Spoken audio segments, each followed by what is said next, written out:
পাগলাখালিতে যাচ্ছি নৌকায় করে, আমরা সবাই যাচ্ছি। সামনেই মন্দির আর নৌকায় করে, এটা হচ্ছে ব্রিজ, এখান দিয়েও যাওয়া যায়।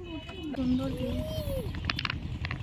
আমরা চলে এসেছি মন্দিরে, সামনেই মন্দির, এখানে আমরা এখন পুজো দেবো।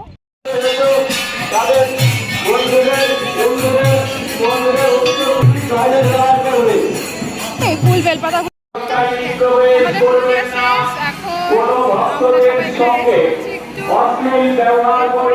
আশপাশটা ঘুরবো, ঘুরে দেখবো।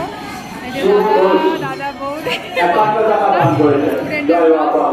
সবাই আছে এখানে, এখানে একটু রেস্ট করছি, খাওয়া দাওয়া করবো, খিচুড়ি আছে সেটা করে দিয়ে তারপরে আমরা বেরোবো, নদী পার হবো, তারপর সেখান থেকে বাড়ি।